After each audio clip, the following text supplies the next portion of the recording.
Bonsoir à tous, bienvenue à la randonnée informative de ce 27 novembre sur Ezawe TV. Le nom de Maître Adrien Houmbouedi revient sur toutes les lèvres depuis quelques jours. Après le retrait de son parti des travaux préparatoires du congrès du bloc Les Républicains, les Béninois apprécient diversement ses prises de position depuis l'avènement de la démocratie au Bénin. Nous y reviendrons dans un instant. Le Bénin est résolument engagé dans la lutte contre toutes les formes de pollution. Le procureur de la République, après l'annonce de la répression et les premières condamnations, est descendu dans les rues de Cotonou le week-end dernier. À suivre dans un instant cette déclaration. Le sport comme principal moyen didactique, c'est la résolution de la conférence internationale sur la relance de l'éducation physique et sportive EPS dans les différents ordres de l'enseignement au sein de l'espace francophone, une rencontre qui s'est achevée cet après-midi. Les détails dans un instant.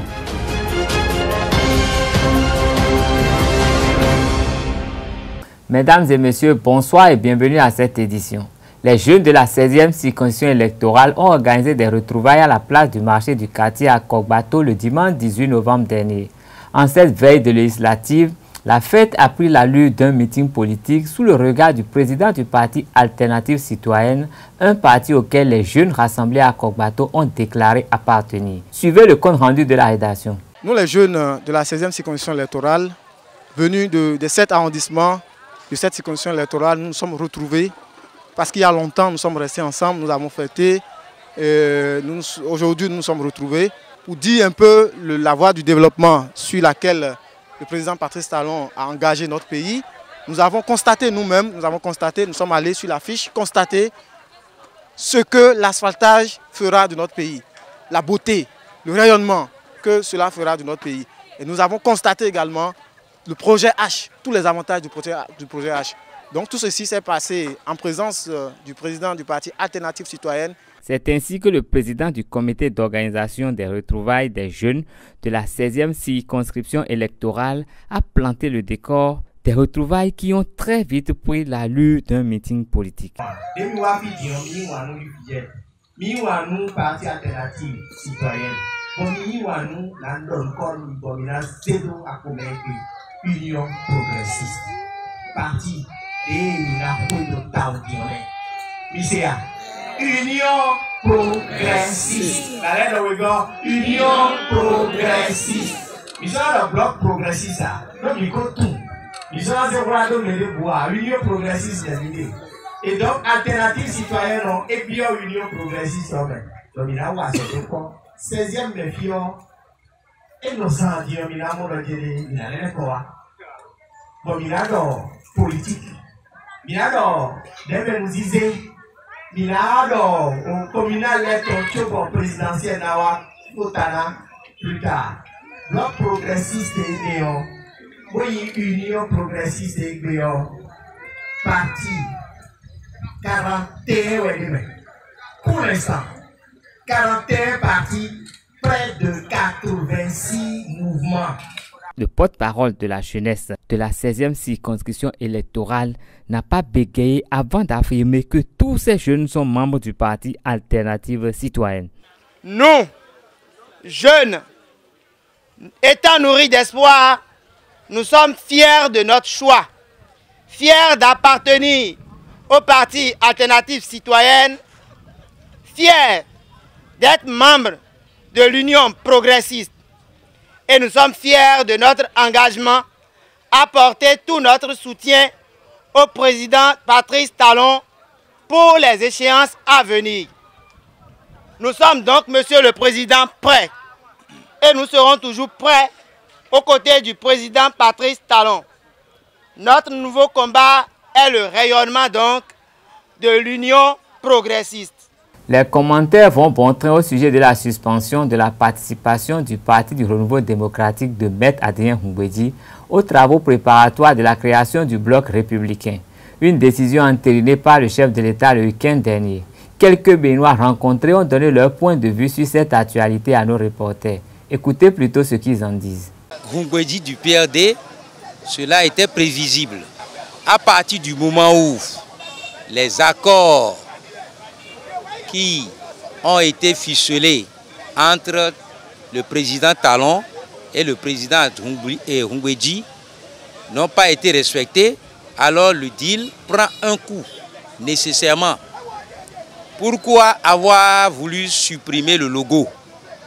Le logo, c'est le fétiche des Porto-Noviens, le PRD. Et le PRD, c'est un parti qui a été créé bien avant la naissance de Humbedi Adrien.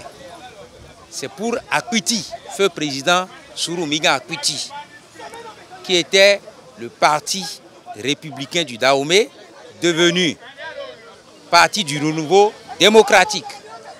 Alors, si aujourd'hui le PRD refuse de se faire enterrer, moi, de mon côté, je lui trouve raison. Moi, je ne suis pas étonné que Humbedi fasse volte-face, parce que en politique, tout est possible. Bon, s'il avait accepté d'être avec le bloc, je ne sais pas, progressiste, et qu'aujourd'hui il dit qu'il va aller seul, mais nous sommes en démocratie. Chacun est libre de choisir la manière ou bien la stratégie pour aller à la conquête du pouvoir.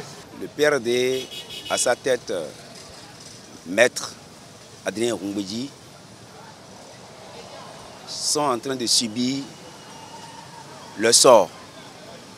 Lorsqu'on gouverne un parti et qu'on ne veut pas laisser les charges à la jeunesse si tôt, on finit toujours mal. Au lieu de sortir par la grande porte, on finit par sortir par la petite porte. Moi, j'avais pensé, lors de son congrès, d'entre-temps, j'avais pensé que Maître Adrien Humbedi allait faire appel au professeur Joël Aïvo, ancien militant du PRD, et lui confier la reine. C'est ce que j'avais pensé. Mais il est mal parti. Il allait faire ce qu'il pouvait faire. Et aujourd'hui, on en est là. Il va assumer. La 14e édition du Festival international de théâtre du Bénin a fermé ses portes le samedi dernier sur des notes de satisfaction de l'ensemble des participants et du comité d'organisation. Un sentiment qui ne cache pas les grands défis que cet événement a à relever au regard du symbole qu'il véhicule. C'est ce que nous indique Jacques d'Almeida Maouillon dans l'élément que voici. Démarré le 16 novembre dernier, le Festival international du théâtre du Bénin FITEB a pris fin ce samedi 24 novembre 2018. À cet effet, plusieurs personnalités et hommes de la culture ont été distingués. Recevez ce trophée FITEB 2018. En fait, en recevant ce trophée, c'est une surprise pour moi. Je ne m'attendais pas du tout. Et vous savez, ça fait 2 semaines, je viens d'avoir une reconnaissance de la Côte d'Ivoire.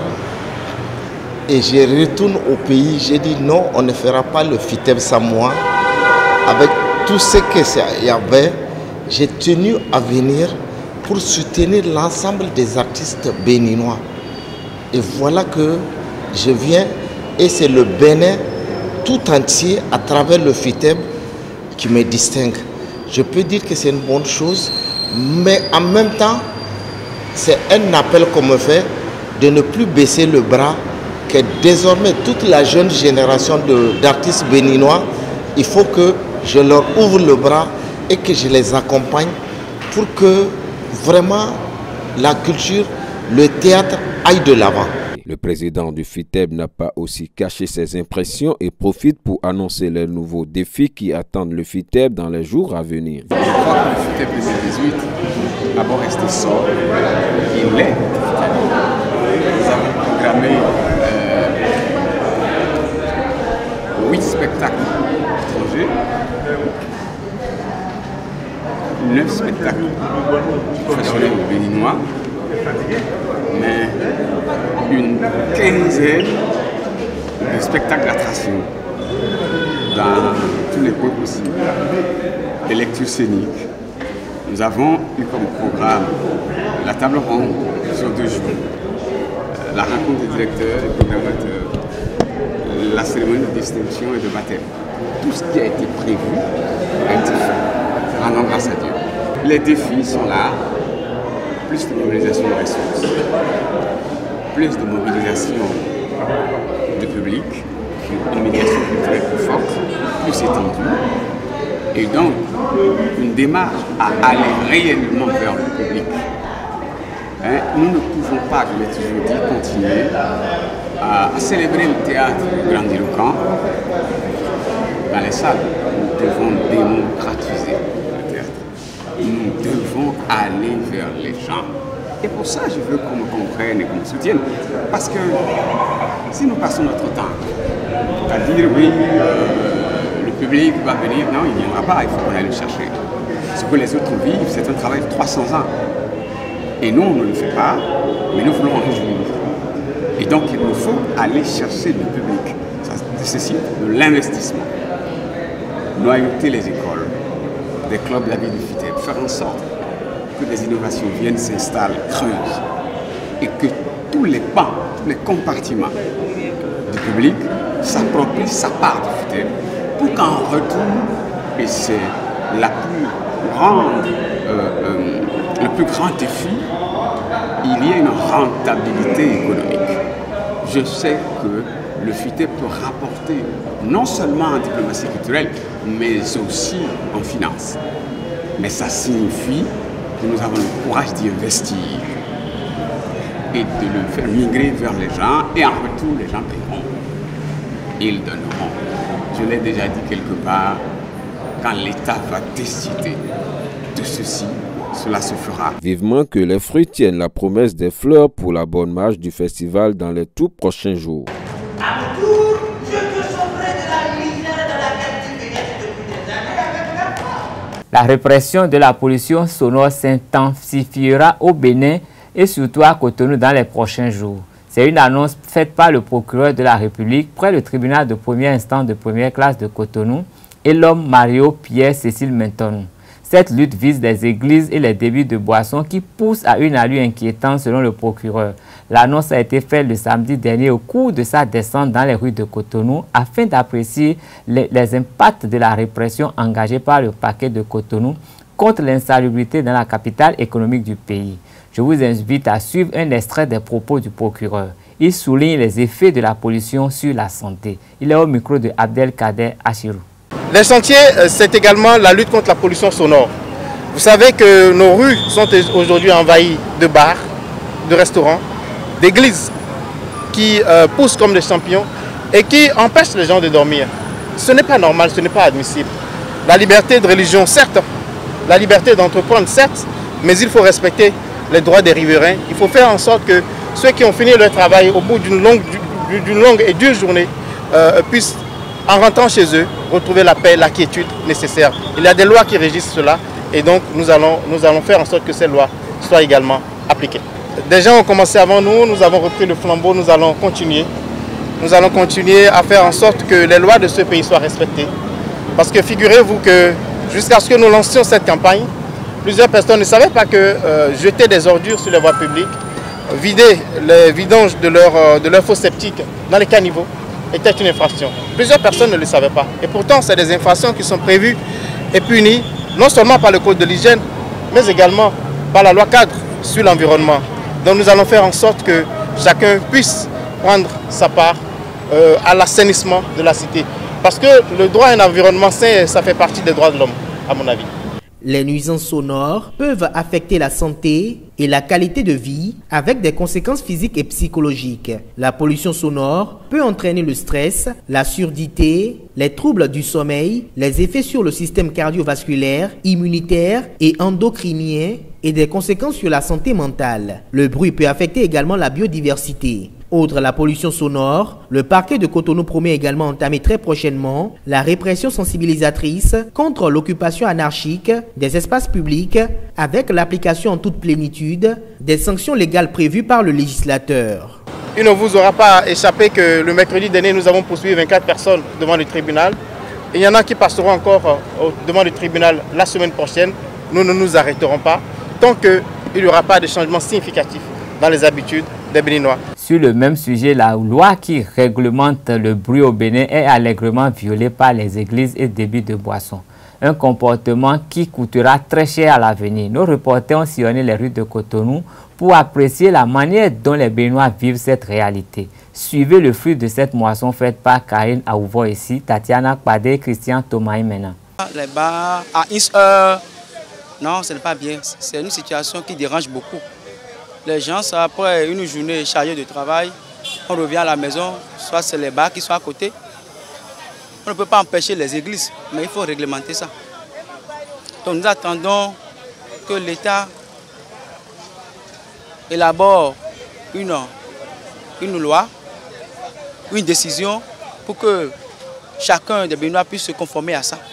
La loi sur la pollution sonore existait déjà, mais on constate qu'elle n'est pas exécutée. Je ne sais pourquoi cela est resté comme ça. Maintenant, il va falloir une divulgation de cette loi, une propagation de cette loi à tous ceux-là qui violent la loi. Parce que beaucoup ignorent la loi. Certes, on dit nul n'est censé ignorer la loi. Mais néanmoins, pour plus de patriotisme et de fraternité, on peut aller à la douceur pour sensibiliser ces pasteurs-là qui ne maîtrisent pas cette loi. Pourquoi ne pas envoyer une copie à toutes les églises de cette loi? Le ministère de l'Intérieur doit envoyer une copie à toutes les églises, toutes les confessions religieuses. Ce n'est pas eux seuls qui polluent. Quand vous allez chez la religion vaudou, là, mais les gens jouent, les revenants jouent. Ils font aussi la pollution sonore. Les restaurants, les bars, les hôtels, tous ceux qui utilisent la sonorisation, ceux-là, même ceux qui ont des moulins à maïs, moulins à tomates, tous ceux-là aussi polluent l'environnement. L'État doit continuer par lutter contre. Les églises, ce n'est pas en plein midi, ce n'est pas en pleine nuit qu'il faut crier pour dire qu'on adore Dieu. On peut adorer Dieu en priant silencieusement, sans faire de tapage. Le bon Dieu, l'Éternel Jésus-Christ que nous adorons, que j'adore, n'a pas besoin du bruit. Il entend, il est partout. Il est partout, il entend tout, il sait tout. Donc, si quelqu'un produit de ces productions sonores, on doit les verbaliser et les sanctionner. Ouvert hier, la conférence internationale sur la relance de l'éducation physique et sportive EPS dans les différents ordres de l'enseignement au sein de l'espace francophone s'est achevée cet après-midi.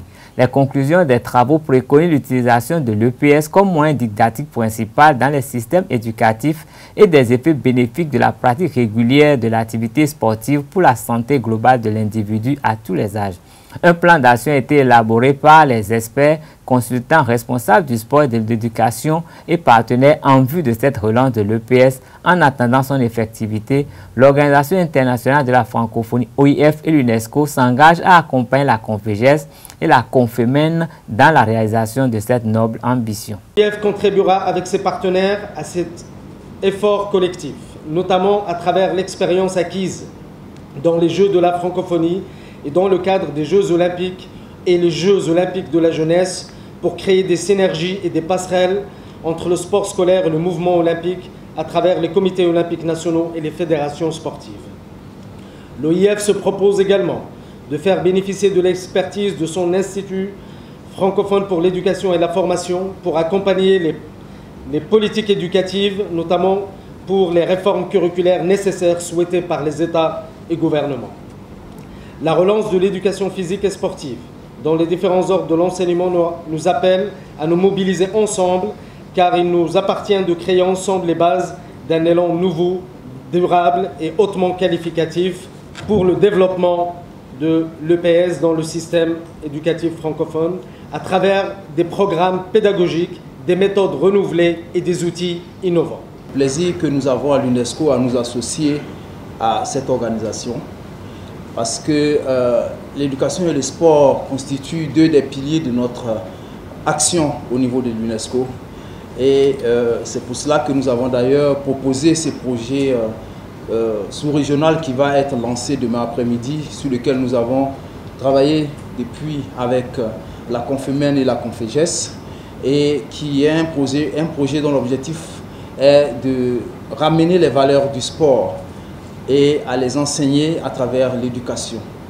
Et ce projet nous permettra également, vous allez le voir lors de la présentation demain, de confirmer notre hypothèse qui est que la lutte contre le dopage dans le sport pourrait être gagnée avec une plus grande présence de femmes et des filles à la tête des fédérations de sport dans nos pays.